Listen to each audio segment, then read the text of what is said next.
Welcome back to honey తల్లి channel. First time మా channel ఎవరైతే చూస్తున్నారో లైక్ చేయండి, షేర్ చేయండి, సబ్స్క్రైబ్ చేసుకోవడం మాత్రం మర్చిపోకండి. ఏంటి 5 నిమిషాల్లో చింతపండు పులిహోర అనుకున్నారా? నిన్న నైట్ మిగిలిపోయిన అన్నాన్ని నేను పులిహోర చేశాను. అదే ఎలా చేశాను, ఎంత సింపుల్గా చేశానో చూద్దురు రండి. ఫస్ట్ ఏమొచ్చి ఒక ప్యాన్లో ఆయిల్ వేసుకున్నాను. ఇదే మేము ఏమైనా తాలింపులు అయినా పెట్టుకుంటే ఈ ప్యాన్లో పెట్టుకుంటాము. అందుకే ప్యాన్ అంత నల్లగా ఉంది. దానికోసం మీరేం పట్టించుకోకండి. ఇప్పుడు నా చేతికి దొరికినన్ని పలుకులు ఫస్ట్ ఆయిల్ వేసి తర్వాత అందులో పలుకులు వేసాను. ఆ పలుకులు వేసి అవి కొంచెం వేగుతుండగా అంటే అవి కొంచెం వేగాలి. నేను తెలుసుకునే విషయం అది. కొంచెం వేగుతుండగా అవి కొంచెం వేగిన తర్వాతే వేరే వేయాలి. అంతలోకి నేను కొంచెం చింతపండు నానబెట్టుకున్నాను. ఎందుకంటే మనం చింతపండు పులిహోర కదా చేస్తున్నాం, అందుకని. అవి వేగుతున్నాయి. ఇంకా కొంచెం బ్రౌనీ కలర్లో వచ్చే వరకు కొంచెం వేపాను. వేపిన తర్వాత పక్కనే నైట్ మిగిలిపోయిన అన్నాన్ని ఒక గిన్నెలో వేసుకొని అది కొంచెం అంటే చేత్తో నలిపాను పొడి పొడిగా ఉండడానికి. తర్వాత పచ్చెనపప్పు ఉంది కదా, పచ్చెనపప్పు ప్యాకెట్ అలాగే ఉంచాను. ఎందుకంటే డబ్బాలో వేయడానికి బద్ధకం, అందుకే వేయలేదు, పక్కన ఎట్టేసాను అది అలాగా. అది కొంచెం తీసుకున్నాను. కొంచెం అంటే ఎంతసేపు వేసానో అంతే, కొంచెం కొంచెం వేసాను. కొంచెం కొంచెం వేసిన తర్వాత అది కూడా రెండు కలిపి మళ్ళీ వేపాను. ఎందుకంటే అది కూడా కొంచెం వేగాలి, అంటే పలుకులు బేగా వేగవు, అందుకని చెప్పి దానికి కొంచెం టైం తీసుకొని ఫస్ట్ వేసి తర్వాత వేసాను. ఇది ఎంత పెద్ద ప్రాసెస్ ఏం కాదు, కొంచెం సింపులే. అంటే రాని వాళ్ళు కూడా, అంటే నాలాంటి వాళ్ళు కూడా త్వరగా చేసేయచ్చు అని చెప్పి చూపిస్తున్నాను ఈ వీడియో. నచ్చితే కంపల్సరీగా లైక్ కొట్టండి, కామెంట్ చేయండి. ఈ కొంచెము ఇంకా వేగిపోయిన తర్వాత నేను ఏం చేశానంటే అందులోకి ఆ చింతపండు ఉంది కదా, చింతపండు బాగా పిసికిసుకున్నాను. ఎందుకంటే ఈ ప్రాసెస్ అంతా నేను సిమ్లో చేస్తున్నాను, అందుకే మీకు ఇంత టైం పడుతుంది. ఈ రైస్లో వేసేసుకున్నాను. ఆయిల్తో పాటే వేసేయచ్చు, కానీ నేను ఇంకా ఇందులో కొన్ని వేపాలు కాబట్టి ఆయిల్తో పాటు వేయలేదు. ఈ రైస్లో వేసేసిన తర్వాత మళ్ళీ కొంచెం ఆయిల్ వేసుకున్నాను. అందులో ఆయిల్ వేసుకొని అందులో ఒక 6-7 పచ్చిమిరపకాయల వరకు కట్ చేసుకొని అవి బాగా వేపి, అంటే ఈ ప్రాసెస్ కరెక్టో కాదో నాకు తెలీదు, కానీ నేను నేర్చుకున్న ప్రాసెస్ మాత్రం ఇదే.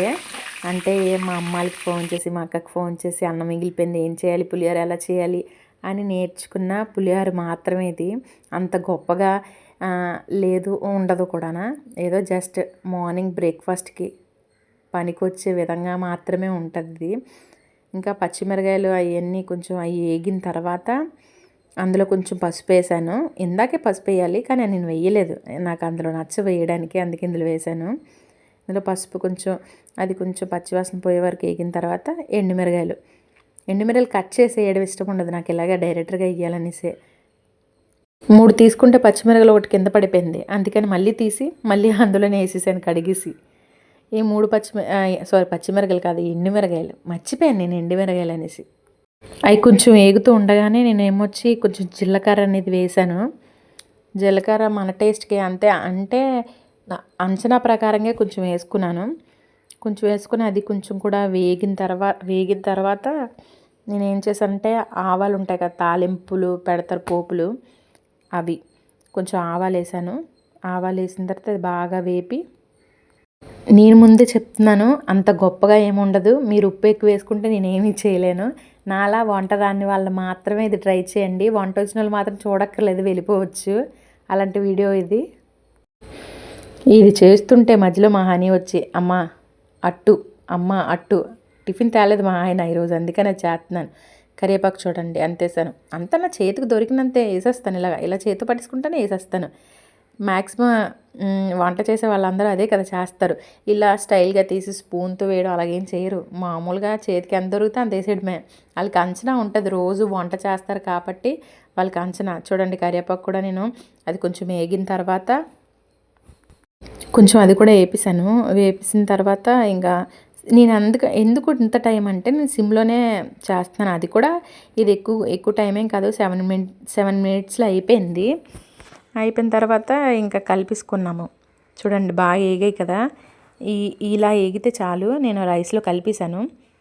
సాల్ట్ అందులోనే వేసాను, కలిపేసిన తర్వాత ఇప్పుడు అసలైంది చింతపండు ఉంది కదా, చింతపండు ఏమొచ్చి ఇప్పుడు అందులో ఆ వాటర్ అది పిసికేసి అందులో నుంచి చింతపండు బయట తీసి, వాటర్ బయట తీసి ఆ వాటర్ వేపాలి. ఇప్పుడు వాటర్ వేపడం అంటే ఏంటి అనుకుంటున్నారేమో, వాటర్ వేపడం అంటే ఇదేంటంటారు, ఆ ప్యాన్లో వేసి అది బాగా దగ్గరగా వచ్చి, నేను ఎంత వాటర్ చూడండి ఎంత వేసాను, అది కొంచెం దగ్గరగా వచ్చే వరకు ఉంచాలి.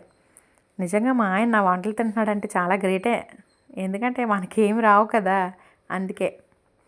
అయినా నేను నేర్చుకున్నాను చాలా మట్టికి. నాకు పెళ్ళి కాకముందు ఒకటి నాడింగా రాదు.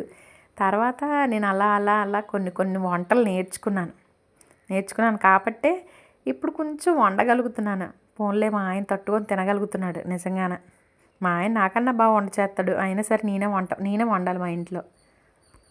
ఇలా వచ్చే వరకు మనం అది అంతసేపు హైలో పెట్టి పక్కన వదిలితే చాలు, మనం ఏదైనా పని చేసుకునే లోపు ఇలాగ అయిపోద్ది.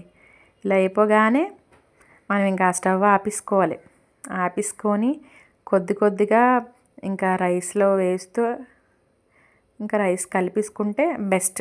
ఎందుకంటే నేను ఆల్రెడీ కొంచెం చల్లారితే కలుపుదాంలే అని చెప్పి ఆపాను.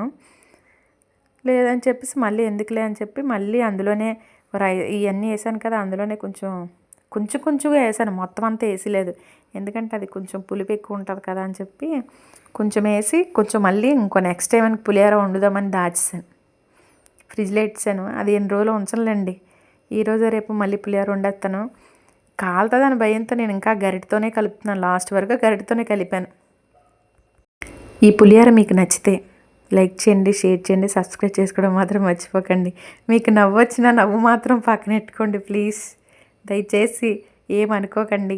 మా పులిహోర మీకు నచ్చితే నిజంగా మా కోసం ఒక కామెంట్ చేయండి, లేదా ఒక లైక్ కొట్టండి. ఇంతవరకు నా వీడియో ఎవరు చూడలేండి పూర్తిగానే, సకాలంలోనే వదిలేసి వెళ్ళిపోతారు నాకు తెలిసి మట్టికి. ఎందుకంటే ఎంతకన్నా ఘోరంగా పులిహోర చేసే వాళ్ళు ఎవరు ఉండరు కాబట్టి. ఓకేనా, ఉంటాను, టాటా, బాయ్ బాయ్.